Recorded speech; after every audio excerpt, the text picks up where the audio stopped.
आप सभी को मेरा नमस्कार। हमारे नए वीडियो में आप सभी का स्वागत है।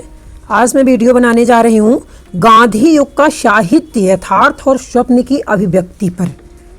ठीक है, तो गांधी युग का साहित्य यथार्थ और स्वप्न की अभिव्यक्ति पर।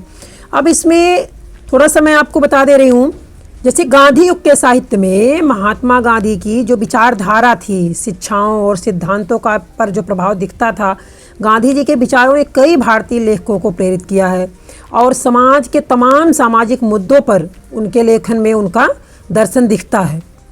ठीक है, गांधी युग के साहित्य से जुड़ी बहुत सी बातें यहाँ हम देखेंगे।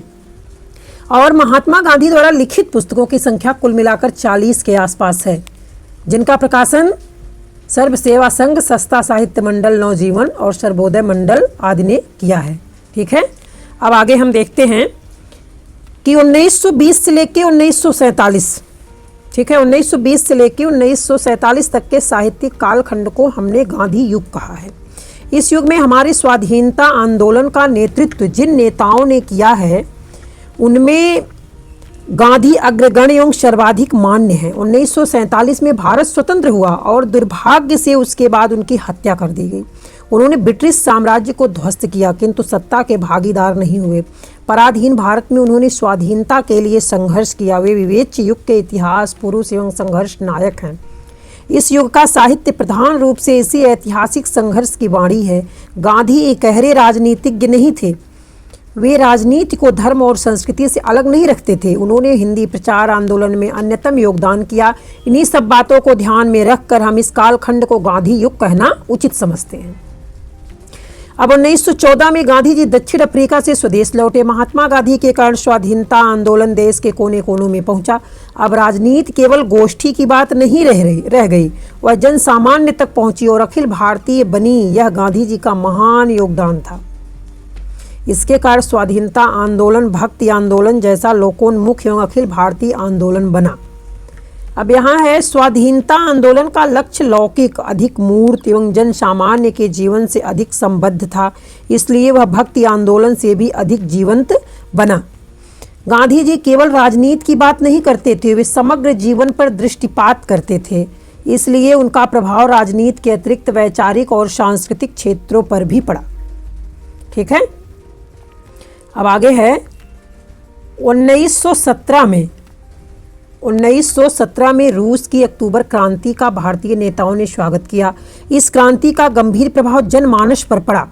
1918 से लेकर 1947 तक का समय राजनीतिक संघर्ष के अभूतपूर्व रूप में तीव्र होने का समय है। इस काल में हमारे राष्ट्रीय आंदोलन ने विदेशी स्वतंत्रता आंदोलनों से भी संबंध जोड़ा। अधिकांश देशी रियासतों के शासकों को छोड़कर भारतीय जनता के सभी वर्गों का हित ब्रिटिश साम्राज्यवाद को खदेड़ देने में था, इसलिए वे सब स्वाधीनता आंदोलन में शामिल हुए। इसीलिए स्वाधीनता संग्राम में गुणात्मक परिवर्तन आया। ब्रिटिश साम्राज्यवाद ने उसी मात्रा में दमन चक्र भी तेज किया। 1919 में जलियांवाला बाग की घटना हुई। देश के औद्योगिक नगरों में हड़तालें होने लगी। 1921 के आसपास उत्तर प्रदेश के पूर्वी जिलों में किसान आंदोलन तेज हो गया। इसी वर्ष सुदूर दक्षिण में मोपला विद्रोह हुआ। उधर पंजाब में भी सिख किसान आंदोलन की राह पकड़ रहे थे। 1925 में भारतीय कम्युनिस्ट पार्टी स्थापित हुई। कांग्रेस के समाजवादी दल का प्रादुर्भाव हुआ, जिसके नेता जवाहरलाल नेहरू थे। 1929 में लाहौर अधिवेशन में जवाहरलाल नेहरू ने कांग्रेस के अध्यक्ष की हैसियत से पूर्ण स्वराज्य का लक्ष्य घोषित किया। भारतीय राजनीति में किसान मजदूरों के संगठन पर बल देने वाला वामपंथ प्रभावशाली और मजबूत होता जा रहा था। 1942 में भारत छोड़ो आंदोलन, आज़ाद हिंद फौज का संघर्ष, 1946 में नौसेना विद्रोह और विश्व युद्ध के उपरांत समाजवादी शक्तियों का बढ़ता हुआ प्रभाव, इन सब के परिणाम स्वरूप 1947 में भारत स्वाधीन हो गया। ठीक है, अब आगे देखते हैं क्या है। इसका यह अर्थ नहीं कि प्रतिक्रियावादी शक्तियां इस बीच सक्रिय नहीं थी। यहाँ प्रतिक्रियावादी शक्तियां सांप्रदायिकता का सहारा लेती थी। उनके कारण भारत का विभाजन हुआ और गांधी जी की हत्या भी हुई। इसका प्रभाव हमारे साहित्य पर पड़ना स्वाभाविक था। इस दौर में हिंदी साहित्य की अभूतपूर्व श्री वृद्धि हुई। जिस प्रकार भक्ति आंदोलन ने हिंदी को कबीर, जायसी, सूर, तुलसी, मीरा जैसे रचनाकार दिए, उसी प्रकार स्वाधीनता आंदोलन की देन प्रेमचंद्र, रामचंद्र शुक्ल, निराला प्रसाद पंत और महादेवी वर्मा भी हैं। उसी समय के स्वाधीनता का लक्ष्य इस युग में अधिक स्पष्ट हुआ, वैज्ञानिक दृष्टि अधिक सक्रिय हुई। इस दौर में फ्रायड के मनोविश्लेषण का प्रभाव भी रचनाकारों पर पड़ा। अतः इस काल में रचित साहित्य पर इन सभी विचारों का प्रभाव मिलता है। इस कारण साहित्य में जहाँ एक और यथार्थ को परखने की दृष्टि आई, वहीं दूसरी ओर कल्पना प्रवणता अवलोकित हुई। वैज्ञानिक दृष्टि स्वाधीन चेतना से मिलकर यथार्थ परक और कल्पनाशील हुई।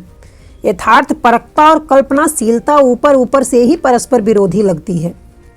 वैज्ञानिक विकास जब ज्ञान के नए क्षितिज खोलता है तो मनुष्य इस ज्ञान के आलोक में जीवन जगत का नया परिचय प्राप्त करता है। वह इन्हें पहले से अधिक समझता है। यह यथार्थ की बेहतर परख हुई, लेकिन यही नई जानकारी उसे कल्पना के पंख भी प्रदान करती है। स्वाधीन चेतना केवल राजनीति के ही क्षेत्र में सक्रिय नहीं होती, वह दृष्टि, चिंतन और भाव क्षेत्र को भी नई संभावनाओं की ओर उन्मुख करती है। कल्पना भाव जगत को पुनर्व्यवस्थित करती है। पंडित रामचंद्र शुक्ल ने इसी बात की ओर संकेत करते हुए लिखा है, ज्ञान के साथ भावना का भी विकास होता है। इस काल के साहित्य में यथार्थ का आग्रह और कल्पना का उपयोग दोनों दिखलाई पड़ते हैं। यथार्थ आग्रह प्रधानतः कथा साहित्य में और कल्पना प्रवणता काव्य के क्षेत्र में दिखलाई पड़ती है। कथा साहित्य में भी कल्पना प्रवणता है। प्रेमचंद्र में यथार्थवाद के साथ आदर्श और स्वच्छंदतावादी रुझान भी है। निराला प्रसाद पंत आदि के काव्य में यथार्थवादी रंग भी हैं। महादेवी की करुणा का संबंध यथार्थ की विषमता से है, जो खुलकर उनके रेखा चित्रों में प्रकट हुई। स्वाधीनता आंदोलन स्वाधीन मानसिकता के बिना असंभव था। 1918 से 1947 तक का युग जिस प्रकार अपने यथार्थ से विक्षुब्ध था, उसी प्रकार एक स्वप्न भी निर्मित कर रहा था। आशा आकांक्षा के स्वप्न लोक के बिना संघर्ष नहीं हो सकता। इसीलिए भारत अपनी पराधीनता के यथार्थ से उबरने और स्वाधीनता के स्वप्न की पूर्ति के लिए संघर्षरत था। पराधीनता हमारा राष्ट्रीय कलंक थी और स्वाधीनता हमारा राष्ट्रीय स्वप्न। यथार्थ और आदर्श इस एक ऐतिहासिक स्थिति के ही दो पहलू थे। इसीलिए इस दौर के साहित्य में ये दोनों साहित्य के प्रेरक हैं। यथार्थ चित्रण के लिए सबसे समर्थ विधा उपन्यास ही थी। वह प्रेमचंद्र के उपन्यासों में चरमोत्कर्ष पर पहुंची। तो ये जो वीडियो मैं बनाई हूँ गांधी पर, तो इसको मैं यहीं समाप्त करती हूँ। अब मैं अगले वीडियो में उपन्यास पर बात करूंगी। अभी ये गांधी युग पर बात था, ठीक है। फिर मैं इसको यहीं समाप्त करती हूँ। अगले वीडियो में फिर मिलूंगी। तब तक के लिए धन्यवाद।